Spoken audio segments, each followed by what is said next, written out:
Bonsoir les casse-pieds, parce que bravo d'être aussi nombreuses et nombreux. Je ne sais pas si vous connaissez Paul Wellson, qui est le fondateur de Sea Shepherd, c'est en gros le pirate des mers qui protège les baleines.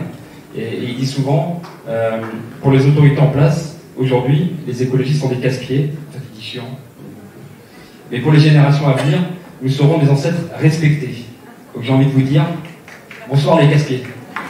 Et clairement, comment lui donner tort? Rien que cette semaine, c'était un peu mentionné. Lundi, on était à Mitry-Mory pour aller dire que non au projet Charles de Gaulle Express. On était un petit peu moins nombreux, c'est vrai, on était 700, mais c'était énorme. C'était énorme, je pouvais dire que le préfet a passé un mauvais moment. Et évidemment, on était casse-pieds, puisqu'on lui expliquait que faire une réunion de concertation après le démarrage des travaux, après la signature du décret, ça n'avait aucun sens. Encore hier, une chaîne humaine, cette fois-ci dans le 11e arrondissement, pour protéger le TEV Ménilmontant, la dernière parcelle de pleine terre, dans un des arrondissements les plus denses de Paris, et ils vont bétonner au mépris d'espèces protégées. Alors évidemment, c'est un peu casse-pied de venir le dire ici, dans une salle qui a été inaugurée par le maire du 11e, mais c'est de bonne guerre. Et puis, évidemment, ce soir, voilà, on est très très nombreuses, très nombreux. Je pense qu'on est auprès des casse-pieds en chef, les super casse-pieds, les Soubins, les loups, les Damours, les Lortillois. Vraiment bravo, bravo à tout le monde qui avait mené cette bataille contre la bétonisation. C'est l'équivalent du 5e arrondissement quand même, hein, qu'il s'agit de bétonner. Et nous on est casse-pieds parce qu'on pointe les contradictions du discours ambiant. Très très écolo dans les déclarations. Et puis, il n'y a plus personne quand il s'agit d'agir. C'est évidemment le double discours du gouvernement, d'Emmanuel Macron. Je n'ai pas tout à fait ton accent, mais ça m'allait très bien. C'est aussi le greenwashing, bien sûr, de Valérie Pécresse en Ile-de-France. Et c'est également les ambivalences de la maire de Paris. Aujourd'hui, elle réunissait à l'hôtel de ville les maires du monde entier. Alors c'était Justice for Climate. Voilà, c'est planétaire, c'est super. Mais en Ile-de-France, on l'a toujours pas entendu s'opposer fermement à EuropaCity. Et Paris est pourtant concerné au premier chef et aurait les moyens d'engager le bras de fer institutionnel. Et en plus, c'est indéfendable. Ça coûte quoi de s'opposer à EuropaCity? C'est un projet inutile, nocif et imposé. Alors je ne vais pas revenir évidemment là-dessus, mais je voudrais insister sur un point, c'est un projet climaticide et irréversible. Parce qu'on nous dira quoi quand EuropaCity, si ça se fait, c'est finalement pas rentable? Parce qu'ils attendent en théorie des dizaines de millions de visiteurs, plus que le Louvre. Et quand est-ce qu'ils vont nous dire ah ben non, en fait, on s'est planté, ça marche pas? Vous croyez que l'État va leur récupérer les centaines de millions d'euros de subventions? Ils vont juste nous dire ah ben non, désolé, on a saccagé les meilleures terres agricoles d'Île-de-France, peut-être même du monde, d'après certains agronomistes.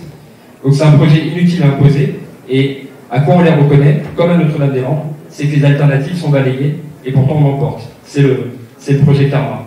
Et c'est aussi pour ça que nous sommes casse-pieds.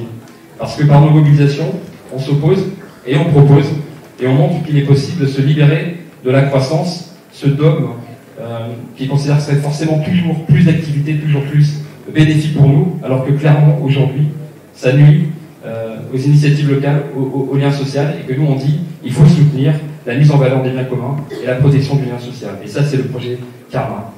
Avec ce projet, on peut transformer le triangle de Gonesse en une zone de production maraîchère, céréalière et d'élevage de qualité, et fournir en circuit court des produits de frais et sains aux habitants d'Île-de-France.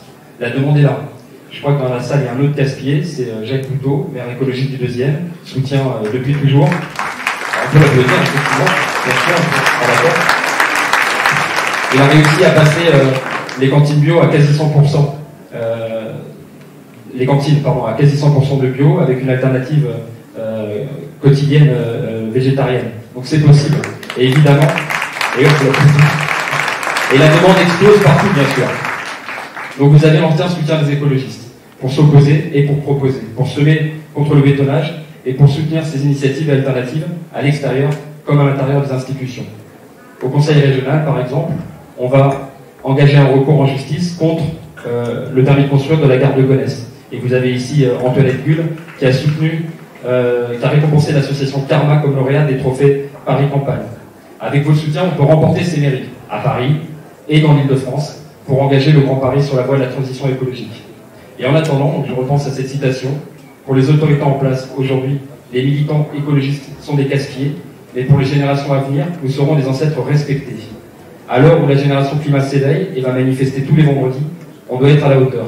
Donc oui, on est Caspier aujourd'hui, car nous opposons et nous proposons de préserver l'essentiel, la nature et l'avenir. Tenez bon. Salut les Caspiers.